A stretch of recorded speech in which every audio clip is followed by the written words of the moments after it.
Right, so job seekers are not salespeople. I get that. And in very rare instances, we'll have a salesperson who is a job seeker or a job seeker who is a salesperson. And one would think that they would know how to sell themselves. But I've seen it very rarely. Salespeople battle to sell themselves just as much as finance people battle to sell themselves. Guys, it's a human trait.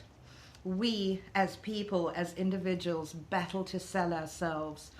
So when I first start working with a new client, I schedule what I call a differentiator conversation. That's really to get to know you, what drives you, what you're excited by, and how you make a difference in your workplace.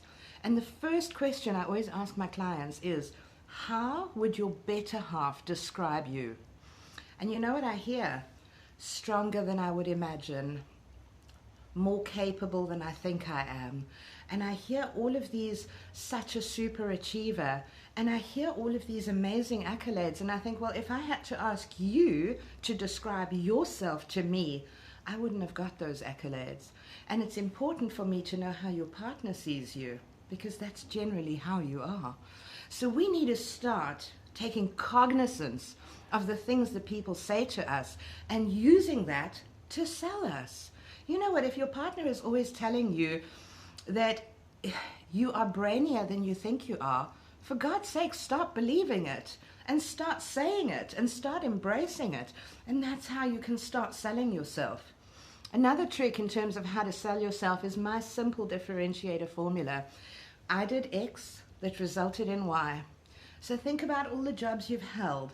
Where have you made a difference? What did you do? And what was the outcome?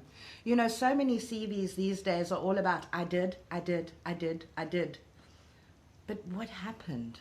I want to know what happened. What was the result of all these marvelous things that you did? Because it is in the outcomes that we can differentiate ourselves. I might achieve my target, and my colleague might achieve her target, but my result is different from her result because we've done things differently, because we've got different passions, perhaps because we've got different drivers. Okay, and that comes down to the core of who you are. So my two pieces of advice for you today in terms of how you sell yourself. Number one, start listening to the people in your lives. If your partner is always telling you that you rock, find out what he means and start believing it. And figure out your differentiators. I did X that resulted in Y, and this is what makes me special.